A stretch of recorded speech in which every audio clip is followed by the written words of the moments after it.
Just continuing on with a little bit more from chapter one of Success Principles. And I have some notes here. So um, you got to give up excuses, stop the blame game, and take responsibility. I think I talked about that last time. This puts you in the power power seat, puts the power in your hands. Um, you go from victim to victor, and that is a choice that you have to make. Um, the past is the past. What is done is done. All you have is now and forward. So you can capitalize on that and do the steps that's necessary to get to your goals or your desires. Um, if you don't get your outcome, ask yourself questions: how you can, what you can do to change to get to that outcome. What did you do last time that was wrong? What were you thinking? Um, what can I do next time to get to the desired outcome? Let's see here. And in conjunction to that, when you answer those questions, answer them on paper. That would be my suggestion.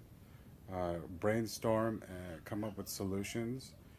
Getting that from the mind, the idea, to the hand, to the pen, to the paper will not only document that, but it will help to further sear those positive ideas in your mind, your brainstorming. Put that in your journal and then look at it again at a later point and start to build a plan too, so that you'll be more successful next time. Okay.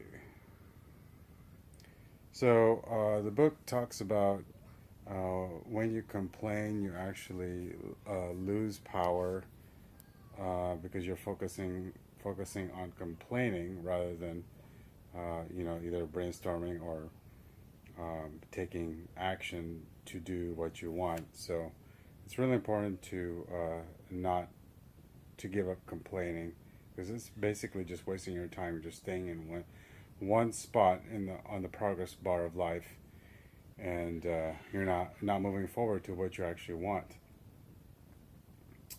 The book also gives an interesting story. It's been a couple of weeks since I read it, but or an example. It talks about how people usually complain about what they can control versus what they can't control. Like, for example, what they can't control is gravity. Things will always pull us down, but oftentimes we'll make gravity fun, use it as a rule in certain games, overcome gravity in rocket science. But people will usually complain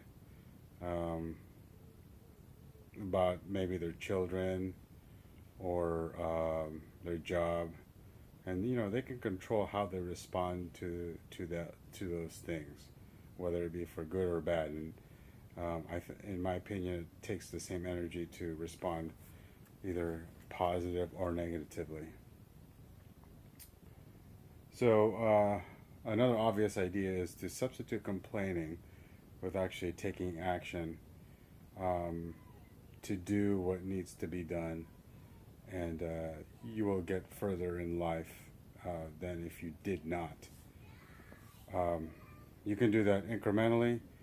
In conjunction to that, it's a good idea to, in baby steps,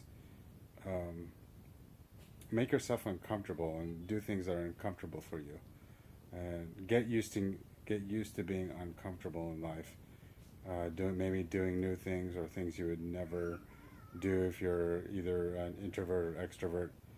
Over time, you will condition yourself to find things that are uncomfortable, and you'll actually get more things done. You'll be more successful in life.